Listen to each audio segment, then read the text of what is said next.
এই জাদুবিদ্যা সত্য, এবং এখনকার অনেক ভণ্ড যে কবিরাজগুলো বের হয়েছে, এরা জিনকে তাবে করে নিয়ে এই জিনদের মধ্য দিয়ে মানুষের মধ্যে জাদু ছড়িয়ে দিয়েছে, এবং এর ফলশ্রুতিতে বহু পরিবার ধ্বংস হয়ে যাচ্ছে। এই জাদুবিদ্যা সত্য। আরো একটা জিনিস সত্য, নবী সাল্লাল্লাহু আলাইহি ওয়াসাল্লাম বলেছেন ইন্না আইনাল হক, চোখের নজর সত্য। নবী করিম সাল্লাল্লাহু আলাইহি ওয়াসাল্লাম বলেছেন চোখের বদনজর সত্য। এই যে আমরা বলি ফেসবুকে এত বেশি ছবি দিয়েন না ভাই, ছবি তুলেন না, ছবি তুলেন না, বারবার যে বলি নিষেধ করি, কারণ কি জানেন? একটাই কারণ, বিকজ চোখ লাগাটা সত্য। মানুষের চোখ লাগে, এই কথা শুনলে অনেক মজুমদাররা হাসবে না? কথা বুঝতে পারেন নাই?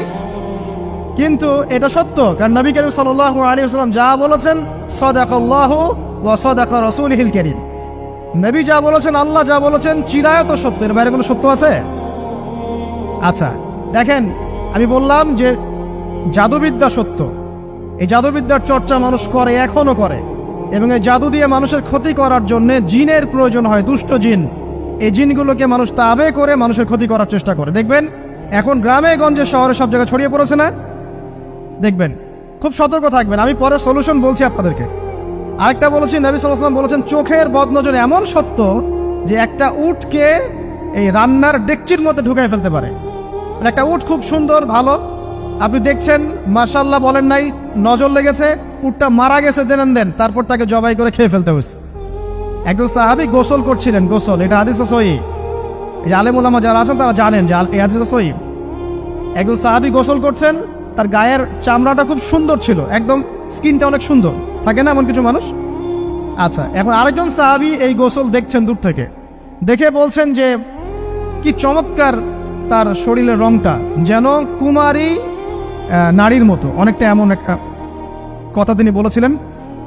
সাথে সাথে এই সাহাবী অজ্ঞান হয়ে পড়ে গেছে। কোন সাহাবী? যিনি গোসল করছিলেন। এটার আপনি কোনো ব্যাখ্যা দিতে পারবেন না তো, এখানে কোনো সায়েন্স দিয়ে বা মেডিকেল সায়েন্স দিয়ে আপনি কোনো ব্যাখ্যা করতে পারবেন না। একটা ব্যাখ্যা দিতে পারেন, কিন্তু কেন সেটা হলো সেটা আপনি অ্যান্সার খুঁজে পাবেন না। তো নবী সাল্লাল্লাহু আলাইহি ওয়াসাল্লামের কাছে নিয়ে যাওয়া হলো তাকে। তিনি বললেন যে এই ব্যক্তির ব্যাপারে কি কেউ ভালো মন্দ কিছু বলেছিল? তখন একজন সাহাবী বলেন হ্যাঁ, অমুকে বলেছে এর স্কিনটা অনেক সুন্দর, ওকে ডেকে নিয়ে আসুন। ওকে ডেকে আনা হলো। ডেকে আনার পর নবীজি তাকে অনেক শাসালেন, তোমরা তোমাদের ভাইদেরকে কি মেরে ফেলতে চাও? তখন এই সাহাবী তো অবাক, আমি আবার কখন মারতে চাইলাম ইয়া রাসূলুল্লাহ? আমি তো মারতে চাই নাই, আমি তো খালি বলেছি যে তার গায়ের রংটা অনেক সুন্দর। তখন তিনি বললেন কেন তুমি সুবহানাল্লাহ বললে না, কেন তুমি মাশাআল্লাহ বললে না? যখন মাশাআল্লাহ বলবেন, সুবহানাল্লাহ বলবেন, নজরটা লাগবে না। আর যখন আপনি মাশাআল্লাহ বলবেন না, সুবহানাল্লাহ বলবেন না, দেখবেন নজর লেগে গেছে। আপনি বিশ্বাস করেন ব্যবসা খুব ভালো চলছে, মানুষ বলল যে বাহ তোর তো ব্যবসা হেভি, লালে লাল শাহজালাল, ঠিক আছে, দেখবেন আপনার কেনা বেচা বন্ধ হয়ে গেছে। এরকম হবে, আমার কথাটা বিশ্বাস করেন। এটা কিন্তু সায়েন্স প্রমাণ করতে পারবে না, আল্লাহ এবং তার রাসূল বলেছেন, তার উপরে কোনো সত্য নেই। আছে সূরা কাহফ 29 নম্বর আয়াত পড়ে দেখেন, আল্লাহ পাক বলছেন ওয়াকুলিল হাক্কু মির রাব্বিকুম, সত্য সেটাই যা তোমার রবের পক্ষ থেকে আসে। ফামান শাআ ফালইউমিন, যার ইচ্ছা হয় বিশ্বাস করুক, ওয়ামান শাআ ফালইয়াকফুর, যার ইচ্ছা হয় সে অস্বীকার করুক। এই কারণে আমরা বলি ফেসবুকে এত বেশি ছবি দেওয়া, এই আই ওয়াশ করা, এই যে শোডাউন করা, হ্যাঁ, ইসলামের কিছু কাজ করলেন একদম মানুষকে না দেখাইতে পারলে ঘুম হচ্ছে না, এগুলো বন্ধ করেন, এগুলো বন্ধ করে দেন আল্লাহর ওয়াস্তে। অফলাইনে কাজ করেন, নিজেকে গোপন করার চেষ্টা করেন। যত বেশি মানুষের কাছে নিজেকে এক্সপোজ করবেন, কাজের বরকত কমে যাবে, কাজের বরকত কমে যাবে, চোখ লাগবে, নজর লাগবে।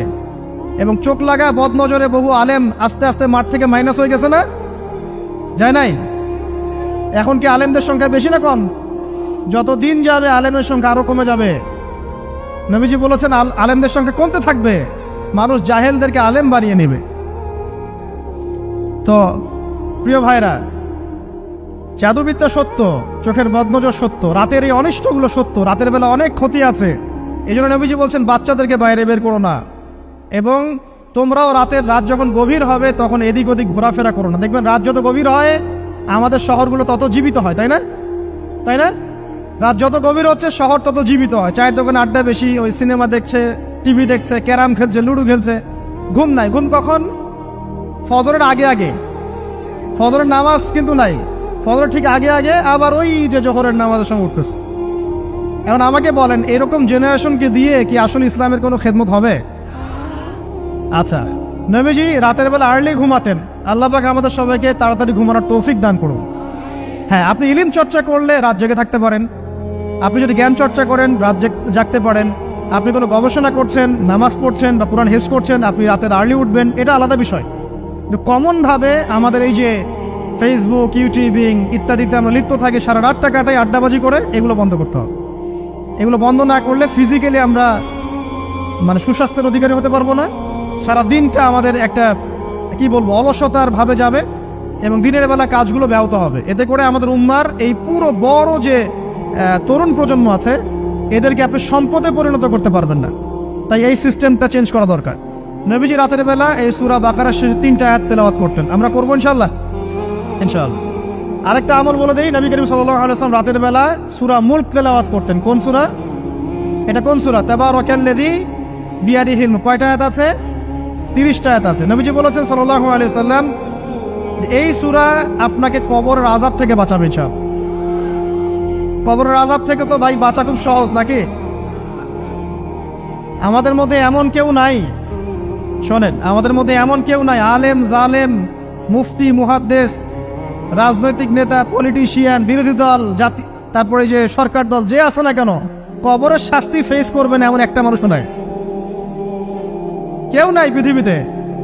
এই যে আপনি দেখছেন ওই যে কি ইসরায়েলের প্রধানমন্ত্রী, ওই রাশিয়ার প্রধানমন্ত্রী, ওই চায়নার সভ্যতা, পশ্চিমা সভ্যতা, এমন কেউ নাই পৃথিবীতে এখন যাকে কবরের শাস্তি ভোগ করতে হবে না। আছে? সবচেয়ে লঘু শাস্তি মানে লঘু চাপ, এটা বলতে গেলে আসলে আমি ভাষা হারায় ফেলি। তারপরে বলছি আল্লাহ পাক আমাদের সবাইকে হেফাজত করুন, আমিন। একজন সাহাবীর নাম সাদ বিন মুয়াজ। কি নাম? নবী করিম সাল্লাল্লাহু আলাইহি ওয়াসাল্লামের সাথে একদম ডান হাত হয়ে যুদ্ধ করেছেন দীর্ঘদিন। বদর তিনি বীর সেনা, উহুদের বীর সেনা, ঠিক আছে। খন্দকের যুদ্ধেও বীর বিক্রমে যুদ্ধ করেছেন। তিনি আনসার সাহাবী, একদম মদিনার নেতা সাহাবী। সব সাহাবী কিন্তু একরকম নন, কেউ ছিলেন নেতৃস্থানীয় সাহাবী, তিনি ছিলেন একজন নেতৃস্থানীয় সাহাবী, ঠিক আছে। সাদ বিন মুয়াজ নবী করিম সাল্লাল্লাহু আলাইহি ওয়াসাল্লাম এত ভালোবাসতেন, তাকে এত ভালোবাসতেন যে তাকে নিজের মনে করতেন যে সাদ বিন মুয়াজ আনসাররা আমার নিজের। চারটাখানি কথা। এই সাহাবীর খন্দকের যুদ্ধে এই যে হাতের এই দিকে সম্ভবত হাতের এই রগের মধ্যে একটা তীর এসে লাগে এখানে, এবং তীরটা তিনি বের করতে গিয়ে রক্তটা ছিঁড়ে যায়। এরপর ফিনকি দিয়ে রক্ত বের হওয়া শুরু হয়। চিকিৎসা করে করে রক্ত বন্ধ করা যায় নাই, এবং এই রক্তের প্রবাহিত রক্তেই আল্লাহর ইচ্ছায় তিনি শাহাদাত বরণ করেন, তিনি ইন্তেকাল করেন। নবী করিম সাল্লাল্লাহু আলাইহি ওয়াসাল্লাম প্রচন্ড ব্যথিত হন, মানে মনটা তার খুব নরম হয়ে যায় সাদ বিন মুয়াজ রাদিয়াল্লাহু আনহুর জন্য।